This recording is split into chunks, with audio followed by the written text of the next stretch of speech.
Ассалаумағалейкум, 8-қыркүйек 2025 жыл біз қазір Шымкент қаласындамыз. Шымкент қаласы ынтымақ 2 шағын ауданында. Әдеке, өзіңіз таныстырып жіберіңіз. Мен есімім Усманов Айдылбек. Әдеке, не үшін шақырдыңыз? Не болды? Мен шақырған себебім, біз мына шағын Мөлтек ауданында жаңағы мен өзімнің опекунством бар. Жаңағы жетім балдарды асырап алғам. Жаңа айттыңыз ғой, осал топтар. Бәріңіз осал топтарсыз? Осал топқа жатамын. Әлеуметтік осал топ. Мені қорғаушы жетім бала асырап алушы. жетім балдарды асырап алғам. Әкесі күштерін сұрай салайыншы. Апай, сізде қандай осал топқа жататыңыз? Мен осал топ, менің қорғаушым жоқ. Содан кейін өзім пенсионермін. Сіздерші? Осал топқа жатамын. Біз мүгедектігіміз бар, денсаулығымызға байланысты көп балалық санатына жатамыз. Нешінші топтасыз сонда? Мен қазір екінші топтамын. Бұл кісілерді сұрай салайыншы. Сізші? Мен көп балалы анамын, және менде екінші топта балам бар үйде. Екінші топтағы балаға жаңа мүмкіншілігі шектеулі балаға қараушысыз ба? Иә, үйде қараушымын. Осал топқа қанша балаңыз бар сіздің? 9 балам бар. Сізші? Саламатсыздар ма? Мен 6 баланың анасымын. Мен де осал топқа жатамын. Бұл жарайды, онда бұл кісіден сұрай берейін, жаңа осал топқа бәріміз дегенге сұрап атқаным ғой. Расын ба жоқ қой, мына өкімет көріп алсын. Айта беріңіз енді, Әдеке, қандай проблема? Енді біздің проблемамыз мына жердегі біздің үйлерімізді күніге келіп бұзуға әрекет жасап жатыр. Әдеке, жаңа сіз басында былай деп айтып едіңіз ғой. Мына кісі де сөйтіп айтқан еді. Сізді шақырған себебіміз өткенде ана өкіметтің басшысы Жұманғали мырза осал топтарды біз қорғаймыз деп айтты деп. Иә, Жұманғали мырзаның біздің осы министерствода бізді қорғау мәселесі. Біз барып Түркістан облысында осал топтарға осындай мемлекеттік, квазимемлекеттік мекемелердің жағынан қысым болып жатыр деген кезде ол кісінің айтқаны бар. Уәде берген. Біз мемлекеттің негізгі мақсаты өкіметтің осал топтарды қорғау бірінші кезекте деп айтқан тұғын сіздер. Иә, дұрыс. Оның бәрін естідім соны. Енді сіздер осал топтар ретінде шақырған екенсіз. Не болып қалды? Қандай проблема? Нені қорғау керек сізді? Бізді мынау жерім сатып алған жерімізге құжаттандырып беруін және бізге құжатыңыз жоқ па? Құжат толық емес. Неге? Себебі госакты келіп тіреліп тұр. Мемлекет бізге шешім бар бізді бәрімізде. Шешім шығарып берген бе? Шешім бар. Шығарса болды, ар жағы шешілу керек. Енді сол шешімге байланысты біз госакты алайық десек, бізге арман қарай тоқтатып тастаған. Неге? Не дейді? Красный жер мемлекеттікі. Біреуі айтады мемлекеттікі дейді, біреуі кеп әкімшіліктің қарамағында бұл жер дейді. Жерді босатыңыздар дейді. Сіздерге әкімшіліктің госактысын көрсетті ме? Көрсеткен жоқ ешқандай госакт. Көрсетпесе басты қатырма десеңізші ол. Енді оныкі де емес қой жер. Оны даже бізге келіп мына участковый милиция пожарный бәрін әкеп қойып, алып кет мынаны деген кездерде болды. Жоқ, алып кет деген кезде, енді дауласып кезде бәлкім өзіңіздің жаңағы құқығыңызды қорғаудың шегінен шығып кеткен шығарсыз. Жоқ, ондай болған жоқ. Ешкімді балағаттаған жоқ. Сіздің жеріңізде ме? Қай жеріңіз, мынау ма? Жер мына. Жарайды, мына түсірші. Қара, сол жерден алып кетті деді ме? Сол жерде бір топ адамның ішінде мен әкет деген жоқ, жас балдар шығып еді, алып кетіңдер мыналарды деді. Енді жас балдар жаңағы ұйымдастырған шығар. Олар да үйсіз жайсыз жүрген жігіттер. Дұрыс қой, үйсіз жайсыз болса да бар емес. Мен мынаны айтамын, бүкіл қазақстандықтарға айтамын. Осы Старигородта осындай жағдай болған. Бұрынғы әкімшілікте Айтемовтің кезінде. Сөйтіп бір адамның соттың шешімі шығып болған даже. Мен сіздерге де үйретіп жатырмын, қараңыздар. Соттың шешімі шығып болғанда, мынандай үйден жаңа жол саламыз деп жатыр ғой. Үйін бұзылсын, выселение деп қойған. Сол кезде заңды қарасам, мен үйінен расында шығар деп жазып қойған екен.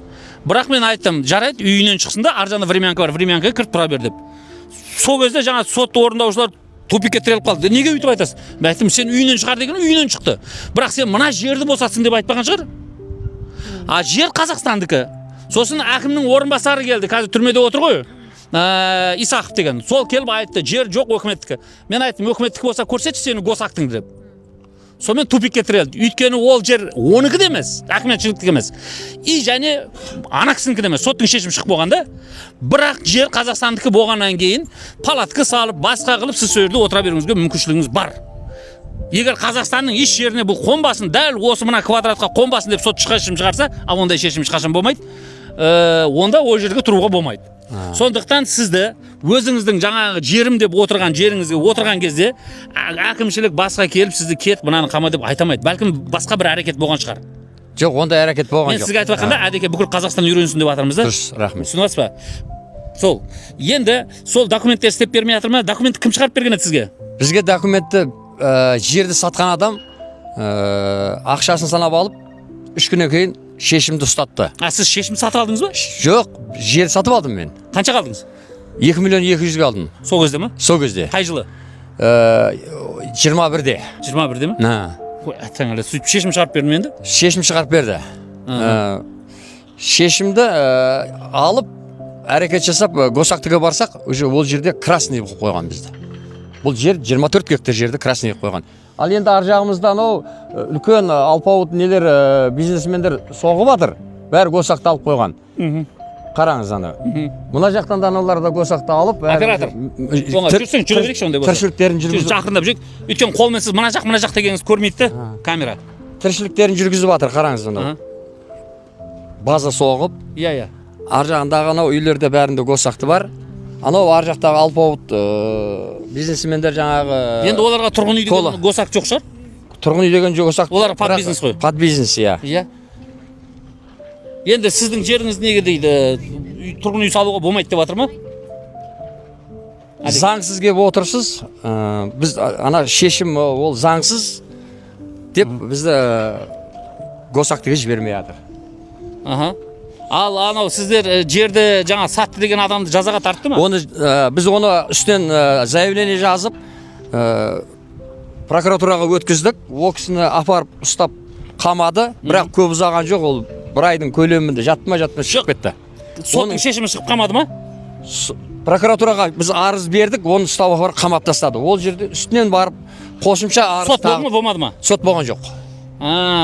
Сот болған. Яғни сіз зардап шеккеніңізді жаңа жәбірленуші ретінде арызданып отырсыз, дұрыс па? Арыздандым, иә. Сізді мысалы айталық жаңағы алаяқтық жасап өзіңіз бір жерді егемен дейін деп отқан жоқсыз ғой? Иә, дұрыс. Мемлекеттік қызмет сіздің айтқаныңыз. Рас па? Міне қараңыз, сіз айтып отырсыз, мемлекеттік қызметкер келді, осындай шешім шығады, шешім бағасы осындай деп айтты.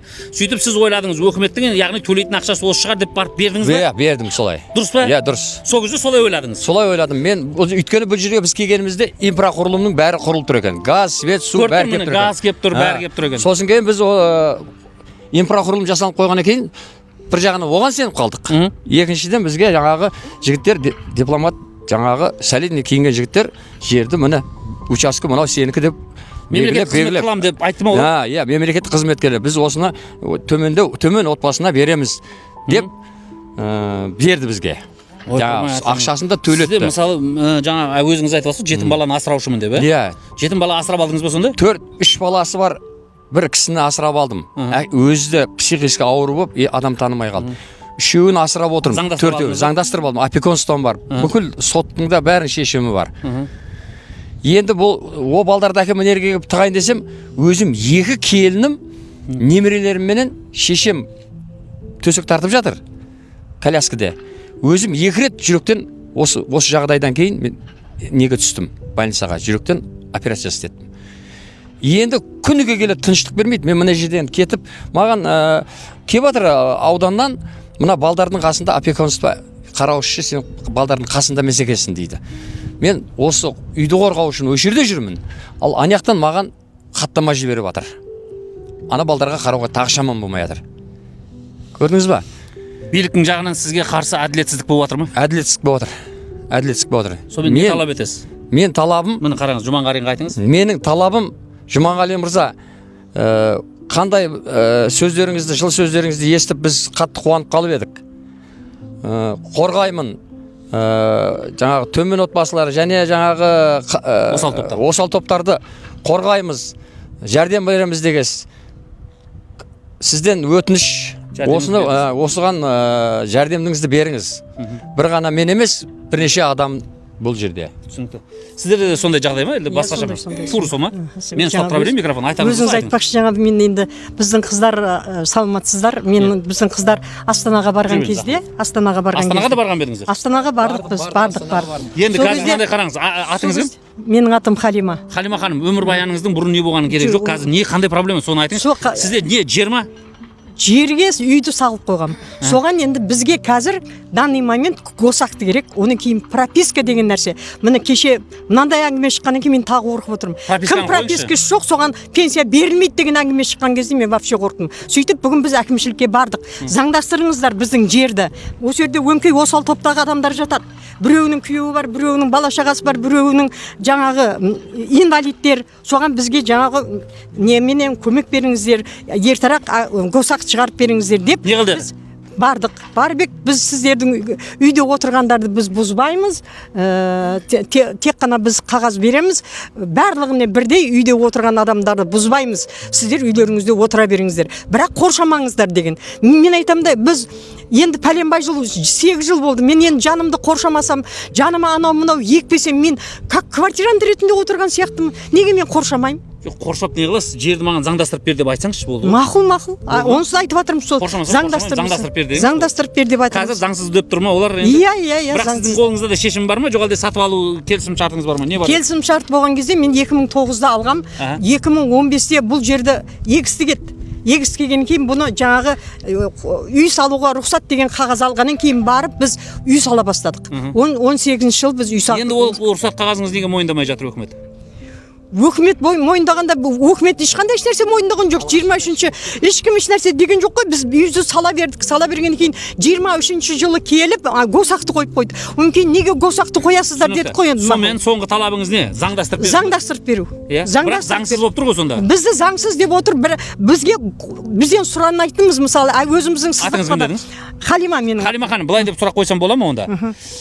Негізі сіз сатып алдыңыз, я болмаса жаңа шешіммен алдыңыз, заңды деп алдыңыз, дұрыс па? Иә. Бірақ қазір Шымкент қаласының әкімшілігі сіздікі заңсыз деп жатыр ма? Заңсыз деп жатыр.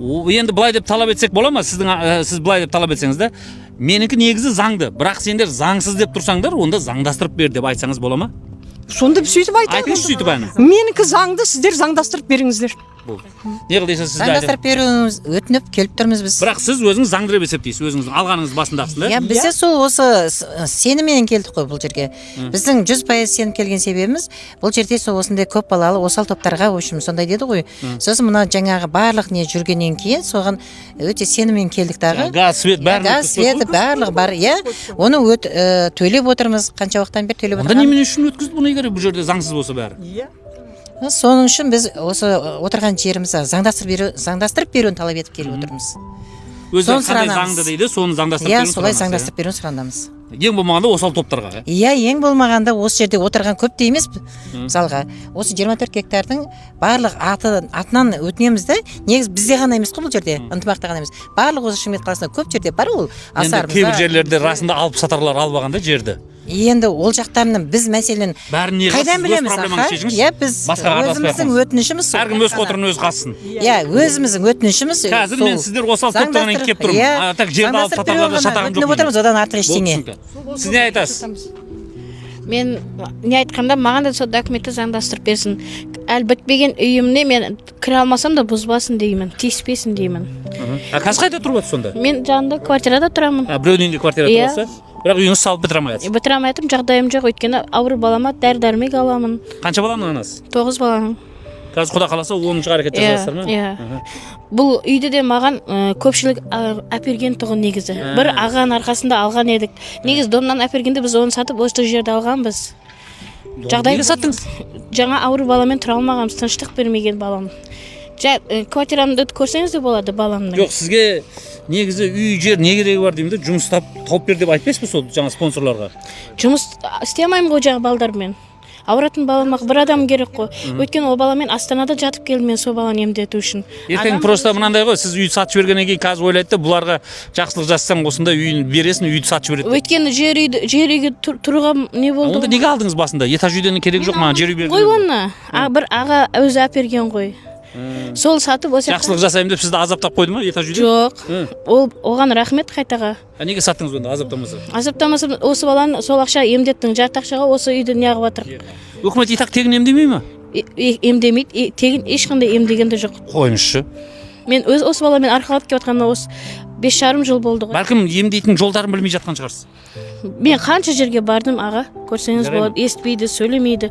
Қазір бізді Ташкентке жіберіп жатыр ол баламен. Денсаулық басқарма басшысының орынбасарына айтамыз, сіздің ат жөніңіз кім? Оразымбетова Жанерке. Оразымбетова Жанеркенің екінші топтағы мүгедек баласы бар екен, жаңа мүмкіндігі шектеулі, кешіресіз, мүгедек емес, қазір сөйтіп айтпау керек та. Мүмкіндігі шектеулі баласы бар екен, соның неге емі тегін емес? Жарай ма? Бұл екінші сұрақ ретінде. Бірақ негізгі сұрағыңыз не? Негізгі сұрағым осы жердегі баспанам айырылып қалмауға тырысам мен де. Далада қалғым келмейді. Сіз кімнен сатып алғаныңыз оны? Мен де аты жөнін білмеймін. Қағазда бар да. жа бала Қараңғыда кездесіп бір-біріңізге пакет былай бердіңіз бе? жоқ. Жаңа мен ана баламен жүрген кезінде бір есімде жоқ болып жүреді, шынымды айтсам. Жарайды, онда мына кісіден сұрайыншы, сіз қинамай ақ қойын. Жоқ, ренжімеймін. Саламатсыздар ма? Мен аты жөнім Серікбаева. Жүріңізші, 6 баланың анасымын. Осы ынтымақта тұрып атқаныма биыл 4-ші жыл. 4 жыл болды. Осы тұрып атқан үйімді заңдастыра алмай отырмын. Бармаған жерім, бармаған есігім қалмады. Астанаға да барып келдім. Еш жерде шешім жоқ. Қала әкімі шешеді дейді, қала әкіміне барамыз, бірақ ешқандай нәтиже жоқ. Алдық, салдық, заңдастырып береміз деді, бірақ ешқандай жаңағы не болмағаннан кейін. Атыңыз кім дедіңіз? Ақмарал болады. Ақмарал, мен сізден сұрайыншы деген мынандай ғой, қараңыз. Сіз алған адамнан кімнен сатып алған едіңіз негізі? Біз бір Бақытжан деген ағайдан. Ол өкімет мемлекет қызметкерімін деп айтқан ба еді өзін? Жаңа әдекең сөйтіп айтып жатыр да? Мемлекет қызметкерімін деп. Күйеуім алды ғой негізі. Күйеуіңіз алды ма? Иә, күйеуім алды да. Күйеуіңізге сол мемлекет қызметкері мен заңдастырып бәрі мына турлап беремін деп сөйтіп барып сатқан ба еді сіздерге? Сөйтіп сатты ғой. Енді оның үстіне арыз жазылды ма? Ол кісі қайтыс болып кеткен ғой. Жазылды ғой, өзі жаздық қой. Жаздыңыздар ма? Яғни сіздер жәбірленуші деп өздеріңіз тауып отырсыздар. Дұрыс па? Иә. Сонда да сіздерге жаңағы мүмкіншілік бермей жатыр ма сонда? Жоқ, ешқандай мүмкіншілік беріп отырған жоқ. Не дейді сонда? Айтады, сіздердікі самозахват дейді. Басып алғансыздар дейді. Ол жаңа алаяқтан алдым деген жалған ақпарат дейді. Бізде міне дәлел. Жоқ, сіз арыз жазған болсаңыз ол жалған емес қой? Арыз жазғанбыз, міне барыңыз дейді, содан ақшаңызды өндіріп алыңыз дейді. Сонда деймін да, бізде деймін миллиондаған 10 миллион. Хорошо, мына қараңыз, атыңыз Жанерке дедіңіз ғой, Ақмарал. Ақмарал, мысалы айталық, мен гипотетически өзім түсінгім келіп жатыр. Егер сізге айтып жатса, әкімшілікте айтып жатыр, ол жалған ақпарат, сен самозахват деп. Самозахват болған болса, онда мына жердің шынымен егесі болу керек қой, басқа біреудің.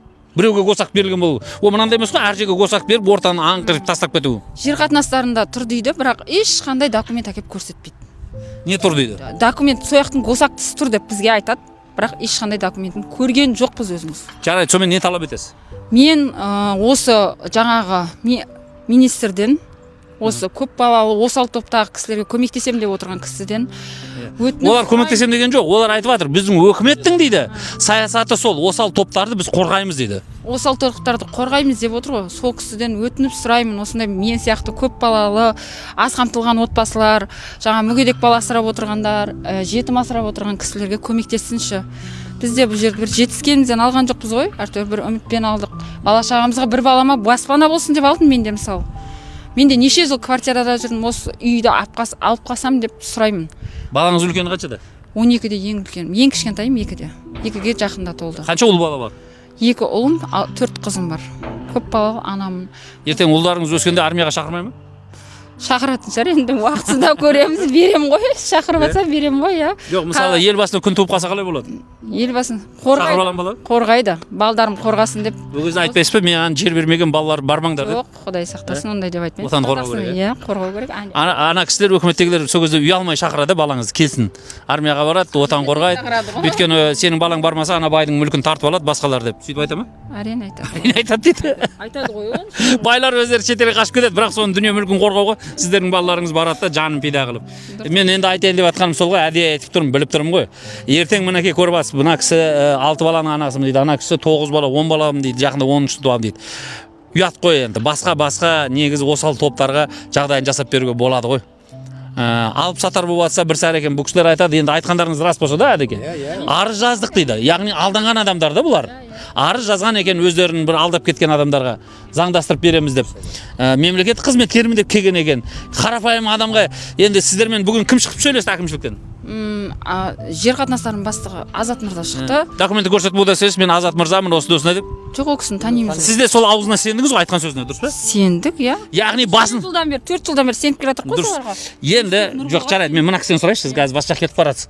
Қараңыз, сізге Нұрбол болсын, Жүнісбек, ол қамалып жатыр ғой енді, мына Азат болсын, осылар келіп, жаңағы мен мемлекет қызметкерімін деп бүгін шығып сөйлесіп сізбен? Ақмарал кетпеңіз, Ақмарал. Көпшіліктің алдында біздің апаңды қайтесің, келе берші. Шымкент қаласының зам әкім шықты. Жер қатынастар бөлімінің бас маманы шықты. түсіндім әдеке. Аха. Олар Енді- бізге былай деді. Әдеке маған керек жоқ олар не дегенде, мен сізді қазір бір жаққа алып бара жатырмын да. Аха. Мен тыңдаңызшы. Сізге шыққан кезде сөйлескен кезде документін шығарып көрсеттім ба? Мен осындай зам әкіммін, мен ол жер қатынасымын деді. Жоқ. олар Көрсеткен жоқ. Енді сіз кезінде жерді сатып алып жатқан кезде, сізге келіп осы жерді сатып жатқан адам да жаңа айтып жатсыз ғой өзіңіз, мен мемлекеттік қызметкермін дегенде, ол да көрсеткен жоқ шығар, ода сөз. Жоқ, көрсеткен жоқ. Яғни сіз ол кезде де қазір де бірдей сендіңіз бе мемлекеттік қызметкермін деген адам ғой? Енді Әдеке менің солай сұрағыма ғана жауап беріңіз, басқа айтпаңыз. солай сеніп қалдық. Сендіңіз бе екеуіне де? Сендім. Яғни ол кезде де сіз сендіңіз. Сендім. Бұл кезде сосын барып сіз айттыңыз жаңа маған камерасы айтқан едіңіз ғой. Маған осы жерлерді алуға, осал топтарға жерлерді береміз. Бірақ оның өкіметке төлейтін осынша ақшасы бар деді. Сендіңіз де ақшаны төледіңіз бе? Төледім. Дұрыс па? Жаңа Енді Иә. қазір сізге тура солай документін көрсетпеген адам айтып тұр ма, неге алдырасың оған деп? иә солай деп тұр. Ол дұрыс емес қой. Дұрыс емес. Енді Мен енді болса ары қарай талап етіп көрейін, жарай ма? Сіз ең басты арыз жаздыңыздар. Бәріңіз арыз жаздыңыздар ғой, иә? Жаңағы сіздер алданып қалған адамға, иә? алданған иә жаздық. Мінекей. Яғни алданған адамға арыз жазғаннан кейін сіз уже онымен септесіп жерді игеленіп жатқан адам емессіз да, сіз жәбірленушісіз, түсініп Дұрыс айтасыз. Жарайды, онда біз ары қарай өз жағымыздан көмектесіп көрейік, барынша көрейік, біздің заңгерлеріміз хат жазсын, әкімшіліктен барып сұрайын, азат болса азаттан да сұрайық, бола ма? Болады. Осымен тамамдасақ бола ма, түйіндесек Болады. болады. Сіздер қинай бермейін деп отырмын, ана кісі де қиналып жатыр. Құда қаласа егіз туып алыңыз. 11 баламен осы кезде айтасыз мектеп. Жаңа сіз камерасыз айтып жатырыңыз ғой. Ертең менің балаларымды әскерге шақырған кезде бәле дейсіңдер. Қазір документ бер дегенде жоқсыңдар деп. Сөйтіп айтыңыз ба? Иә, өздеріне айтам. Біздің көп балалы ананың балдары және жағдай жоқ отбасының балдары қалады осы елде. Ертең бір жағдай болса, біздің балдарды сүйрейсіздер ғой. Сіз өкіметте отырған балдар еш уақытта қорғамайды. Олар шетелге қашып кетемін. Папа, я поехал Кипр деп. Олардың жағдай болады өйткені. Ал біз сияқтылар елім, жерім деп қорғайды. Неге десеңіз, өзінің елінде тұру үшін, болашағын қорғау үшін. Яғни мен сіздің сөзіңіз былай деп айтсам бола ма? Ақыры менің баламды ертең отан қорғауға бәрін алып кетеді екенсіңдер. Ондай болса сол балалар тұратын мына жерде жерді заңдастырып бер деп жатсыз ба? Иә. Болды. Түсінікті. Сіздердің болған Бақытжан Көпбаев, сау саламат болыңыздар.